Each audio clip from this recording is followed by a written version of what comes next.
Most businesses and humans struggle during recessions. So we went out to find 10 businesses that were recession resistant, and ideally, could we find some that could be tailored specifically to you? That's what we're talking about today. Bye, Felicia. The question is, are there recession resistant businesses that you can start in 2024 so you can win no matter what? If you're worried about what's coming and want to profit off of it, this video is for you, backed by a bunch of data you're going to want to see. It is a huge recession warning. We still have to be vigilant. We still have a recession around the corner. Once again, I think Main Street America may be a lot smarter than the economics profession. To be fair, it looks like you are right to be worried about failures, recession, and layoffs. Look at these numbers. Job openings tanking, hires decreasing. My bet is layoffs are coming next. Layoffs are coming. Layoffs. And it looks like we're probably right.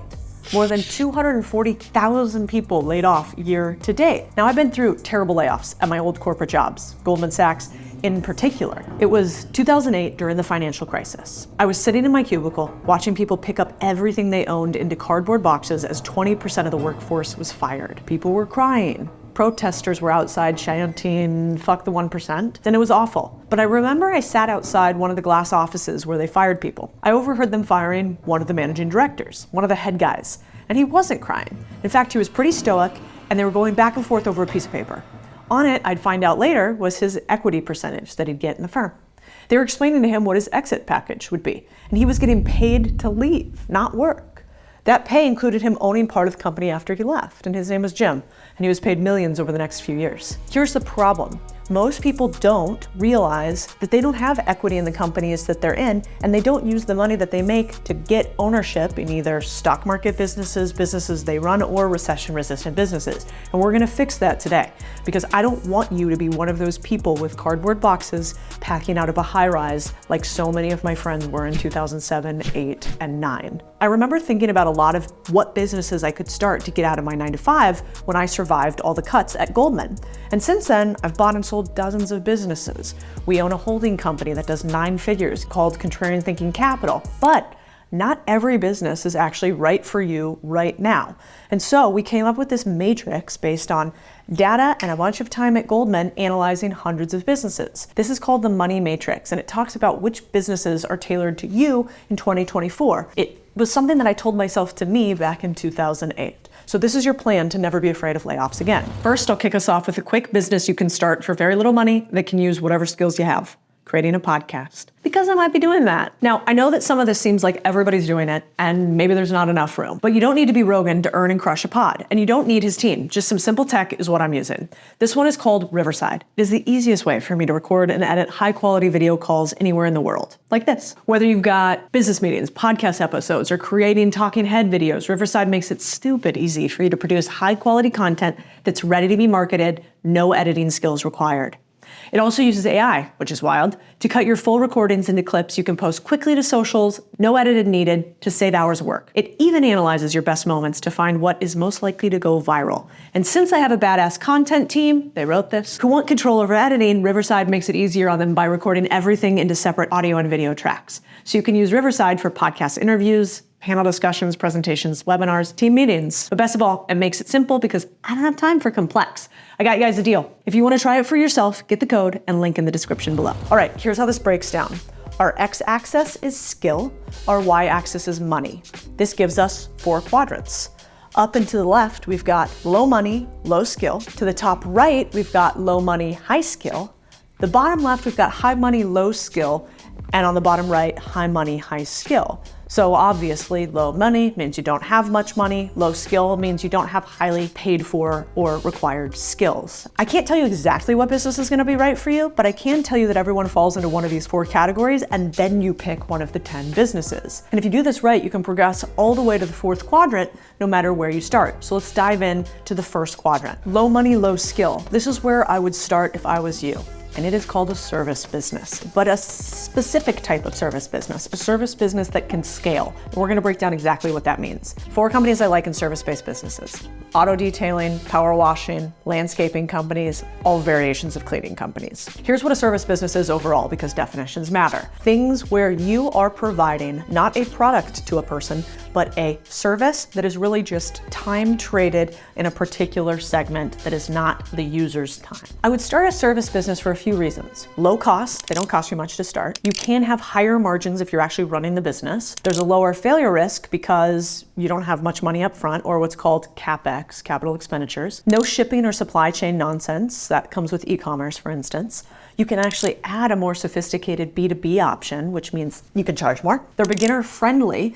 That means they're easier to start. Finding clients is easier than most other businesses, and you can scale. For instance, you can start, I would say, more than 20 to 30 service businesses for less than $500. I have multiple friends that started an 8-figure, eventually, cleaning business that cleaned windows for $500. What did they actually need to do their first job? They needed rags, they needed a cleaning solution, they borrowed a ladder, they needed a truck that they also borrowed, they needed some window wipers, and they needed somebody to say yes. Let's get specific on what are good margins. 30% at least, but you could have upwards of 80% if you're the owner and you run the business. The second reason this type of business is interesting is because of low failure risk. Your only cost is your labor. If you decide to scale up this business, you have low inventory, not a ton of big expenses, and no shipping expectations. The risk of bankruptcy is actually quite small. You don't have shipping or supply chain. E-commerce companies, for instance, are not my jam, 9 times out of 10. Too expensive, order values are high, you actually buy something before you can sell it, so you have to have a lot of guessing and make sure that you're right. The other thing is lots of oversaturation and competition with China. None of these problems exist when you're mowing people's lawns. You do not have to proactively pay for it out of pocket. Now, B2B options are interesting because you can go and you can charge somebody $50 to mow a standard lawn in Austin, Texas, or you can get a contract with a commercial building and they could pay you $5,000 every month for you to mow the lawn 2 times a month. And guess what? Those contracts pay up front. You get money before you provide the service. The other thing is, these typically will not require you to be experts or licensed, which is great because I don't know about you, but I haven't gotten around to getting my journeyman's license. So unless you're doing something more complex like plumbing or HVAC, you do not need a license typically to do things like mow lawns or clean houses. Finding clients is much easier. Why? You live next to them, and most people need these types of services. If you see a neighbor cleaning their pool, there's a business. If you see a neighbor cleaning a pool and talking to another neighbor, there's your second customer. The other thing that's interesting about these businesses, they're scalable. They're not easy to scale, but they are much easier to scale than buying a bunch of inventory. You use initial profits to invest more in equipment, marketing, and more employees. What does scaling actually look like? You can make an odd 100 every now and then through service jobs, for sure. But that's you being an employee again, which is with an opportunity to get laid off. Or you could build it into a real business that functions without you and exceeds your current salary. That's what real scaling looks like. All right, so at this point you go, well, how do you scale, Codie? I've never built a business. I don't know how to build one to $1 million, 10, or $100 million. Let's use what I call the promise method. There's a lot of moving parts, but if I were to distill it down to 7 steps, here's how I'd scale a service business. I'd start with P. Profit. One thing we want to do more than anything else is we want to protect the margins. So this is kind of interesting because if you're going to scale, you want to think about how you price things first. That means you'd go out, you'd look at what other people in the market price for landscaping services, let's say, and you'd price it slightly higher than them. Why would you do this? You're brand new at it because you're probably not efficient and you want to keep 30% profit margins or higher. Good thing about service businesses, they suck at distribution, meaning getting sales. And you are going to be good at that because you're going to follow the promise method. So we're going to protect those 30% margins. By the way, margins are basically this. I charge $1 for my service. It costs me 70 cents to fulfill my service. That 30 cents that's left is my margin, 30% margins. All right, the second thing we're gonna do is we're gonna add reoccurring revenue. That's the R. I have a motto called sell once, charge continuously. You're going to do long-term contracts, which means monthly and annual contracts. You're gonna have auto renewals with subscription services like Jobber or Service Titan.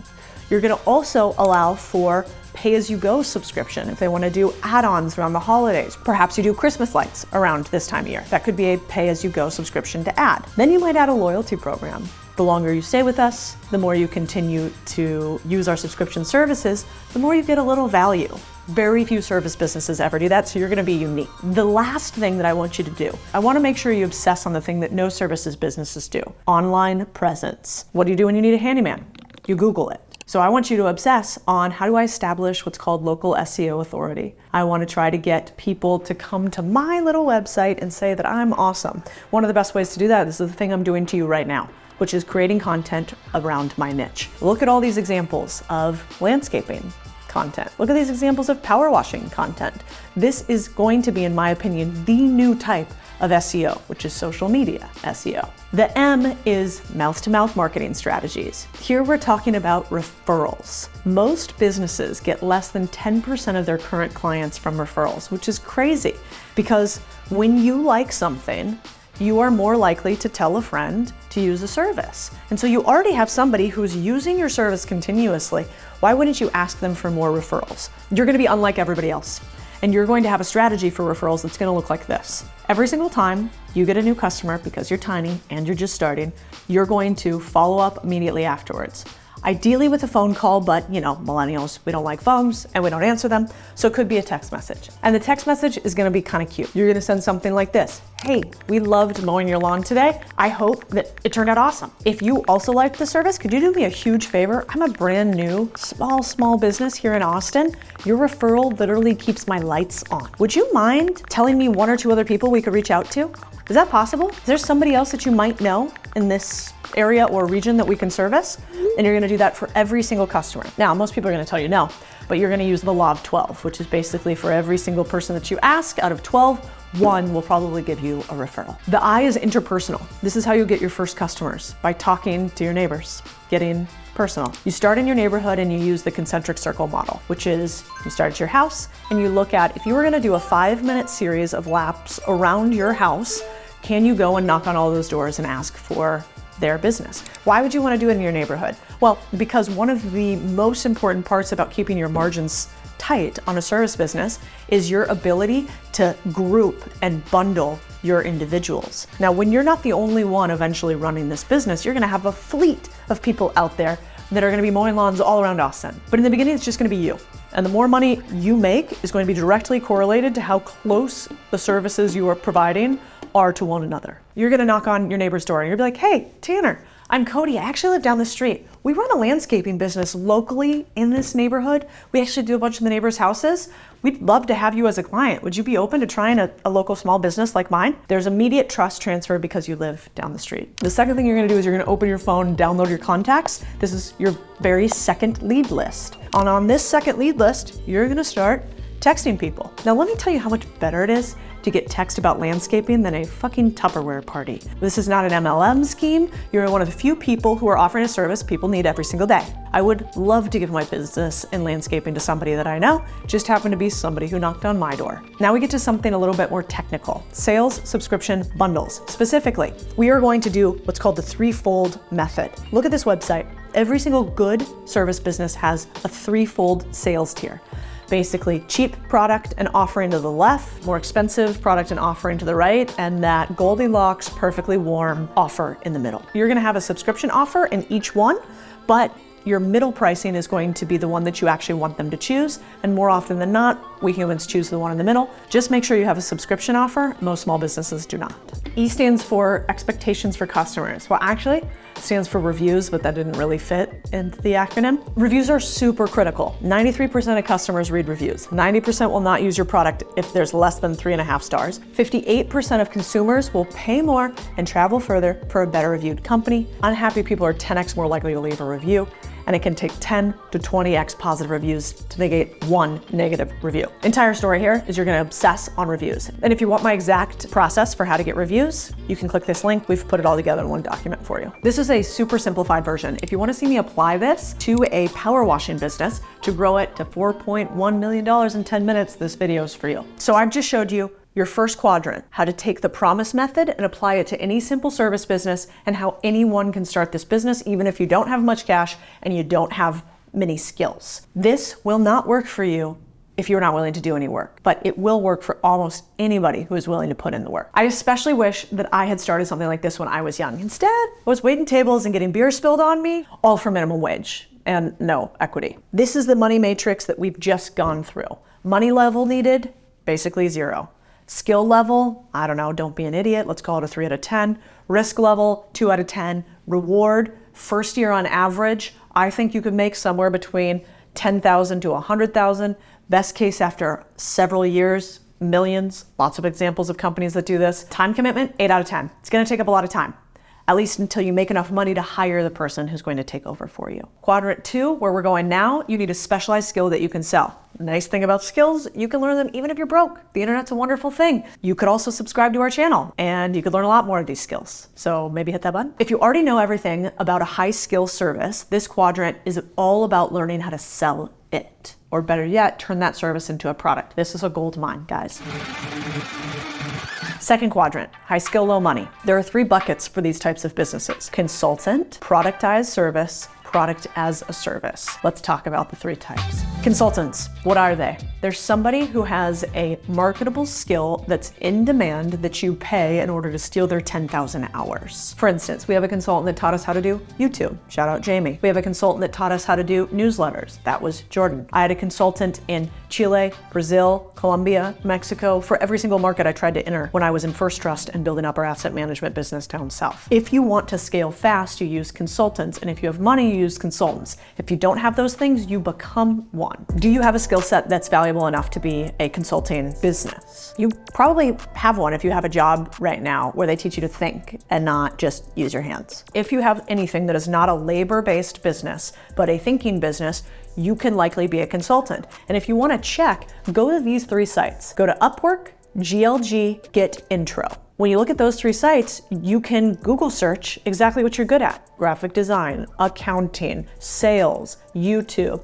Type in the thing that you think you're good at and see what the average hourly rate is for that. If nobody on there is searching for you, maybe you don't have sufficient skills. But if somebody on there is searching for you, you already have your price tag that's associated with consulting. If I was gonna start a consulting business, I would start on one of these platforms. In fact, I did. I used GLG back in the day. I would probably also use Intro now. The platforms aren't ideal because they take a cut of your money and it takes time to apply for gigs, but it's a good first step, and then you can send your link without having to build out an entire website or having to build out an entire brand. You can just send that link to people that you want to start building one. The strategy that I would use to scale it is the exact same thing for a service-based business. This is you building your lead list, and your lead list is comprised of the people that you already know and perhaps the clients that you're already working with in your employee situation right now. There's a problem with consulting and freelancing business, and that's there's only really 2 ways to realistically scale. Charge more, spend more time working. There's a ceiling there. So instead, I would do this, a productized service. Let's use Design Joy as an example because it's brilliant. This is Brett. He decided he wanted to do more than his 9-to-5 design job. However, he didn't want to fight all the other consultants in design work. So what did he do? Instead of having to manage people, send all of his profit to payroll, he decided he would create a design as a subscription. Think of it as Netflix. You pay a subscription fee, but instead of unlimited movies, you get to make unlimited graphic design requests. The key word here is unlimited. Whether you make 5 requests a month or 50, the price stays the same, either 5 or 8K per month. Great caveat though, you can only make 1 request at a time. So unlimited really becomes limited to how fast they can get them done. We have a business called Viral Cuts, uses a similar pricing model. Here's the 3 tiers. You could do this with just about any consulting business. Remember, promise. Exact same process here, but you're selling a productized service. Nothing changes from the P all the way to the E. A product as a service second example would be Justin Welsh, a friend of mine. Solopreneur business model, gives away lots of free content on socials, sells $150 courses, plus gets some sponsors for newsletters, and teaches people only this, how to repurpose content across multiple platforms in a course method. All right, here's the breakdown. How much money do you need? Not much. Theoretically 0, maybe some monthly subscriptions, up to $1,000, $2,000. Skill level, you need to have some skills, 8 out of 10. So you could spend your time just there. The risk, probably a 2 out of 10 because you're not gonna spend a bunch of money up front, but if you're not good at marketing it, this is one where somebody's gonna have to believe that your skills, your knowledge in your head is worth paying for. That is harder than showing somebody that you mowed their lawn.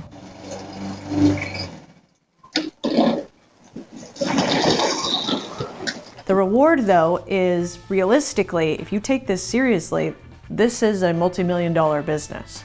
But I think upfront, doing it on GLG and on a service like Intro, in the beginning, I used to make first $1,000 and then $5,000 a month on the side. The time commitment here, way less than the first. The first one was 8 out of 10. I would say this one, you're talking about more like a 6 out of 10. Quadrant 3, high money, low skill. For this, I'm talking buy simple businesses. I'm going to tell you exactly what types I like. This is maybe if you have a good salary, but you're feeling stuck, you have some money set aside, but maybe you don't know very much about running a business. What can you do with that money? The first and foremost caveat is we buy businesses that cash flow. We don't buy dreams, we buy realities and profits. So please do me a favor and don't do yourself a huge disservice and buy a roofing company that's bleeding cash. Nobody needs that. We want you to buy a simple business with a business model you can already understand. Quick caveats. I want you to remember this acronym, BRRT. It stands for buy a boring business in a recession-resistant sector. We're going to explain some data specifically on what those would be. Raise prices, add technology. Remember how we talked about your promise methodology before? Here we add promise and BRRT. How much do you need to buy a business? Well, you could do it for zero, but in reality, many deals are going to need a mix of your money, other people's money, plus some cash.